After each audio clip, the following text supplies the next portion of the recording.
بسم اللہ الرحمن الرحیم رب اشرح لی صدری ویسر لی امری واحلل عقدۃ من لسانی یفقہوا قولی. ہم نے اب تک قیامت کی نشانیاں آپ سے ڈسکس کی، بیان کی کیا ہیں.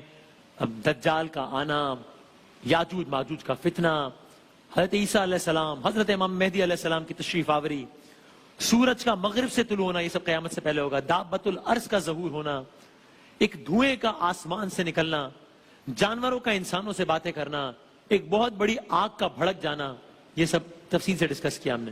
قیامت سے پہلے سب ہوگا. پھر کیا ہوگا؟ اگلا مرحلہ سور پھونکا جائے گا. تو اس کے بعد ہم نے سور پھونکے جانا، اور اس کے بعد انسانوں، جانوروں، جنات، فرشتوں، حیوانات سب کا مر جانا. پھر اس کے بعد آسمان، سورج، چاند، ستاروں، زمین، پہاڑوں، سمندروں کا کیا انجام ہوگا، اس بارے میں قرآن کیا کہہ رہا ہے، سائنس کیا کہہ رہی ہے، یہ ڈسکس کیا. پھر اس کے بعد ہم نے اگلا مرحلہ ڈسکس کیا کہ جب دوسرا سور پھونکا جائے گا انسان دوبارہ قبروں سے زندہ ہوں گے. آج ہم کیا بیان کریں گے؟ یہ سارا اہتمام کیوں ہو رہا ہے؟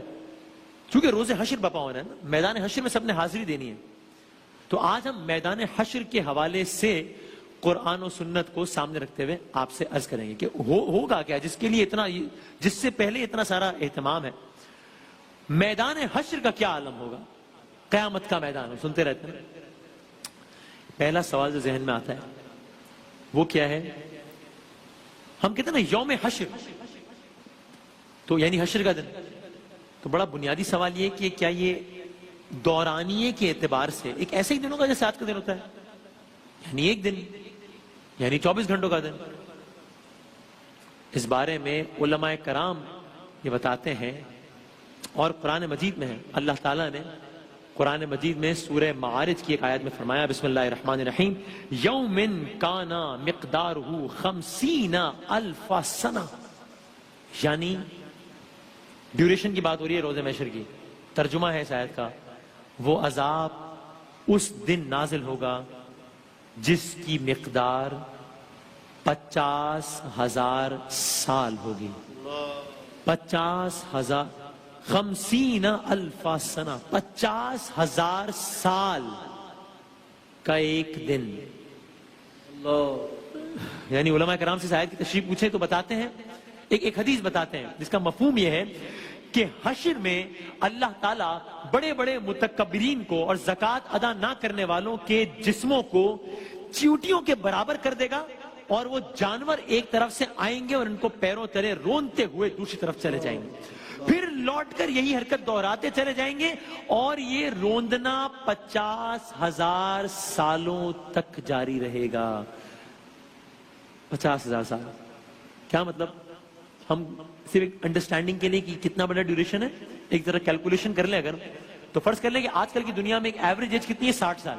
تو ایک آدمی پیدا ہو، اپنی ایوریج زندگی جیے، 60 سال کی مر جائے، پھر دوبارہ پیدا ہو، پھر 60 سال کی زندگی جیے، مر جائے، تیسری مرتبہ پیدا ہو، 60 سال کی زندگی جیے، مر جائے. اس طریقے سے وہ 100 بار نہیں، 200 بار نہیں، 500 بار نہیں، 700 بار نہیں، اس طریقے سے وہ 833 مرتبہ زندہ ہو کر پوری زندگی جی کر مر جائے، تب جا کر یہ 50,000 سال کا ایک دن بنتا ہے.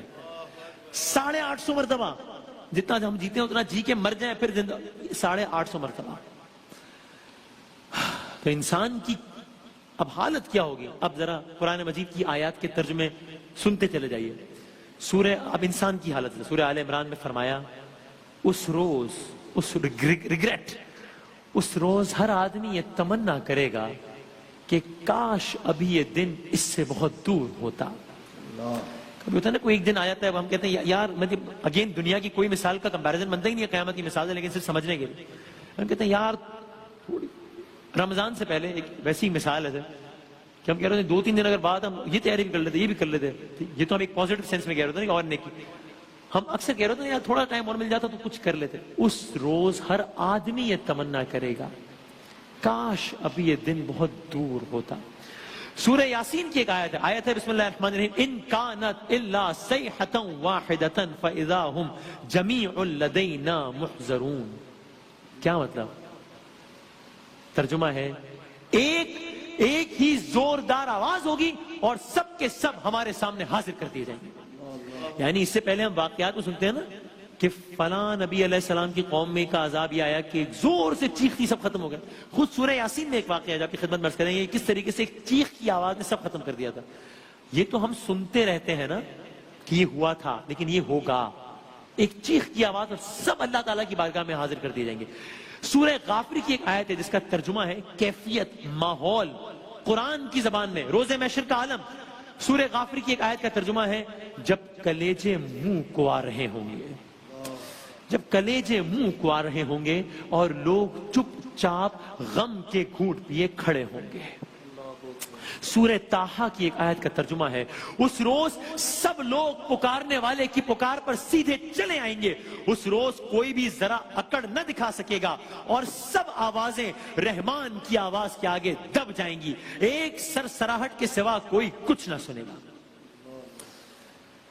اور اس وقت لوگوں کو، مجھے آپ کو، ہم لوگوں کو دنیا کیسی لگے گی؟ کیونکہ دنیا سے آئے ہوں گے نا، تو کیا لگے گا ماضی، یہ جو ابھی ہم جو وقت گزار رہے ہیں جس کا کبھی کبھی ایک ایک لمحہ بڑا بھاری ہوتا ہے کہ ایک ایک سیکنڈ گزرتا ہی نہیں ہے کبھی اگر مصیبت میں ہو. اور کبھی کبھی ایک سال اس طرح گزر جاتا ہے ہم کہتے ہیں ارے سال گزر گیا پتہ ہی نہیں چلا.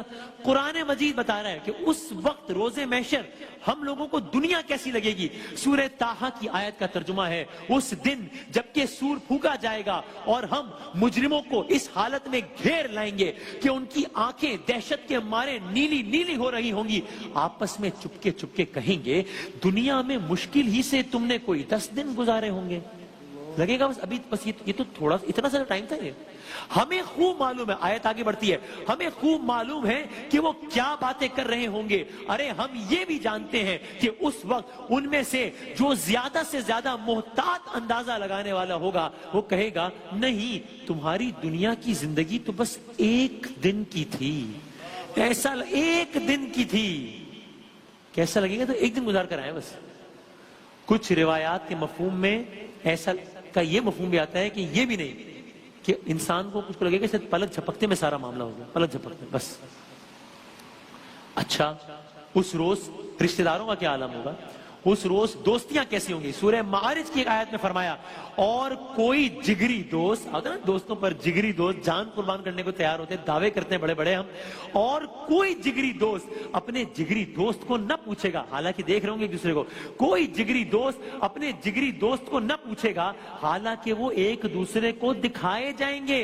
اچھا یہ تو دوستوں کا عالم ہے نا. آیت آگے بڑھتی ہے، آگے فرمایا مجرم چاہے گا کہ اس دن کے عذاب سے بچنے کے لیے اپنی اولاد کو، اپنی بیوی کو، اپنے بھائی کو، ارے اپنے قریب ترین خاندان کو جو اسے پناہ دینے والا تھا، بھئی روئے زمین کے سب لوگوں کو فدیے میں دے دے اور یہ تدبیر اسے نجات دلا دے کہ بس کچھ کر کے میں بچ جاؤں، کچھ کر کے بچ جاؤں. اسی عنوان سے ایک اور مقام پر فرمایا سورہ عبس کی ایک آیت کا ترجمہ ہے آخر کار جب وہ کان بہرے کر دینے والی آواز بلند ہوگی اس روز آدمی اپنے بھائی، اپنی ماں، اپنے باپ اور اپنی بیوی اور اپنی اولاد سے بھاگے گا. ان میں سے ہر شخص پر اس دن ایسا وقت آ پڑے گا کہ اسے اپنے سوا کسی کا ہوش نہیں ہوگا. ہاں لیکن ایسی صورتحال میں جو اہل ایمان ہوں گے، عمل صالح کرنے والے ہوں گے، اہل ایمان کا کیا معاملہ ہوگا؟ سورہ عبس میں فرمایا کچھ چہرے اس روز دمک رہے ہوں گے، حشاش بشاش ہوں گے، خوش و خرم ہوں گے. اور کفار کا کیا حال ہوگا؟ اسی سورہ میں بتایا، سورہ عبس میں ایک بتایا اور کچھ چہروں پر اس روز خاک اڑ رہی ہوگی. اچھا اگلا مرحلہ رپورٹ کارڈ کا دیا جانا، نامہ اعمال کا دیا جانا. وہ مرحلہ آ رہا ہے کہ جس کی بنیاد پر جزا و سزا کا فیصلہ ہونا ہے. نامہ اعمال کس انداز سے دیا جائے گا کہ کس نے کیا کیا؟ سورہ حاقہ کی آیات کے ترجمے ہیں. فرمایا وہ دن ہوگا کہ جب تم لوگ پیش کیے جاؤ گے تمہارا کوئی راز بھی چھپا نہ رہ جائے گا. اس وقت جس کا نامہ اعمال اس کے سیدھے ہاتھ میں دیا جائے گا وہ کہے گا لو دیکھو پڑھو میرا نامہ اعمال. میں سمجھتا تھا کہ مجھے ضرور اپنا حساب ملنے والا ہے. بس وہ دل پسند عیش میں ہوگا، عالی مقام جنت میں جس کے پھلوں کے گچھے جھکے پڑے ہوں گے. ایسے لوگوں سے کہا جائے گا مزے سے کھاؤ اور پیو اپنے ان اعمال کے بدلے جو تم نے گزرے ہوئے دنوں میں کیے ہیں. اور کہانی کا دوسرا رخ جس کا نام اعمال اس کے بائیں ہاتھ میں دیا جائے گا وہ کہے گا کاش میرا اعمال نامہ مجھے نہ دیا گیا ہوتا. وہ کہے گا کاش میں نہ, قرآن کی آیات کے ترجمے, وہ کہے گا کاش میں نہ جانتا, میں جانتا ہی نہ کہ میرا حساب ہے کیا. کہے گا کاش میری وہی موت جو دنیا میں آئی تھی وہی موت فیصلہ کن ہوتی. آج میرا مال میرے کچھ کام نہ آیا, میرا سارا اقتدار ختم ہو گیا. حکم ہوگا پکڑو اسے اور اس کی گردن میں توق ڈال دو, پھر اسے جہنم میں جھونک دو, پھر اس کو 70 ہاتھ لمبی زنجیر میں جکڑ دو. اور پھر کس طرح سے روز محشر میرے, آپ کے, ہم سب کے اعضاء گواہی دے رہے ہوں گے, یہ بھی قرآن نے بتایا. ایک سورہ کی آیات کا ترجمہ کچھ اس انداز سے ہے, فرمایا اور ذرا اس وقت کا خیال کرو جب اللہ کے یہ دشمن دوزخ کی طرف جانے کے لیے گھیر کر لائے جائیں گے, ان کے اگلوں کو پچھلوں کے آنے تک روک رکھا جائے گا. پھر جب سب وہاں پہنچ جائیں گے تو ان کے کان اور ان کی آنکھیں اور ان کے جسم کی کھالیں ان پر گواہی دیں گی کہ وہ دنیا میں کیا کچھ کرتے رہے. وہ اپنے جسم کی کھالوں سے کہیں گے ارے تم نے ہمارے خلاف گواہی کیوں دی؟ وہ جواب دیں گے ہمیں اسی خدا نے گویائی دی ہے جس نے ہر چیز کو گویا کر دیا ہے. اسی نے تم کو پہلی مرتبہ پیدا کیا تھا اور اب اسی کی طرف تم واپس لائے جا رہے ہو. تم دنیا میں جرائم کرتے وقت جب چھپتے تھے تو تمہیں یہ خیال نہ تھا کہ کبھی تمہارے اپنے کان, تمہاری اپنی آنکھیں اور تمہارے جسم کی کھالیں ہی تم پر گواہی دیں گی, بلکہ تم نے تو یہ سمجھا تھا کہ تمہارے بہت سے اعمال کی اللہ کو خبر بھی نہیں ہے. تمہارا یہی گمان, آج ہی ابتدا میں آیات آئی تھی گمان کے حوالے سے, تمہارا یہی گمان جو تم نے اپنے رب کے ساتھ کیا تھا تمہیں لے ڈوبا اور اسی کی بدولت تم خسارے میں پڑ گئے. اللہ اکبر. ایک اور مقام پر, بس ہم یہ قرآن کی آیت سے بیان کریں کہ کیا روز محشر بھی گفتگو سمیٹ رہے ہیں ہم. ایک اور جگہ منظر یوں بیان فرمایا سورہ طٰہٰ میں, اللہ اکبر, فرمایا جو میرے ذکر, درس نصیحت, جو میرے ذکر سے منہ موڑے گا, جو میرے ذکر سے منہ موڑے گا اس کے لیے دنیا میں تنگ زندگی ہوگی. قیامت کے روز ہم اسے اندھا اٹھائیں گے. وہ کہے گا پروردگار دنیا میں تو میں آنکھوں والا تھا, یہاں مجھے اندھا کیوں اٹھایا ہے؟ اللہ تعالیٰ فرمائے گا ہاں اسی طرح تو ہماری آیات کو جبکہ وہ تیرے پاس آئی تھی تو نے بھلا دیا تھا, تو اسی طرح آج تو بھلایا جا رہا ہے.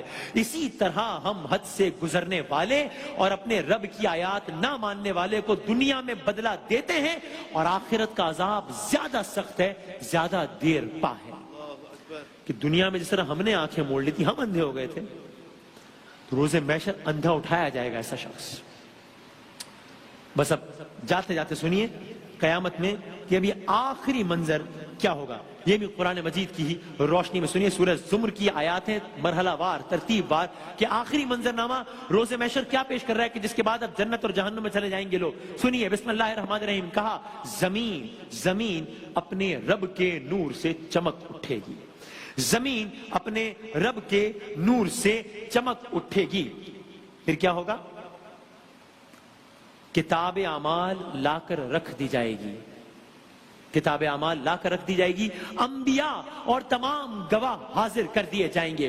لوگوں کے درمیان ٹھیک ٹھاک حق کے ساتھ فیصلہ کر دیا جائے گا اور ان پر کوئی ظلم نہ ہوگا, اور ہر نفس کو جو کچھ بھی اس نے عمل کیا تھا اس کا پورا بدلہ دے دیا جائے گا. لوگ جو کچھ بھی کرتے ہیں اللہ اس کو خوب جانتا ہے. پھر کیا ہوگا؟ پھر اس فیصلے کے بعد وہ لوگ کہ جنہوں نے کفر کیا تھا جہنم کی طرف گروہ در گروہ ہانکے جائیں گے, یہاں تک کہ جب وہ وہاں پہنچیں گے تو اس کے دروازے کھولے جائیں گے. جہنم کا منظر, تو اس کے دروازے کھولے جائیں گے اور اس کے کارندے, جہنم کے کارندے ان سے کہیں گے کیا تمہارے پاس تمہارے اپنے لوگوں میں سے ایسے رسول نہیں آئے تھے جنہوں نے تم کو تمہارے رب کی آیات سنائی ہو؟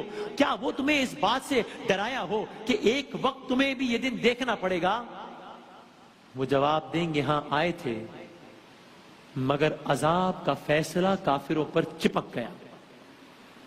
حکم ہوگا, کہا جائے گا داخل ہو جاؤ جہنم کے دروازوں میں, یہیں اب تمہیں ہمیشہ رہنا ہے. بڑا ہی برا ٹھکانہ ہے یہ متکبروں کے لیے. اور آخری منظر, جو لوگ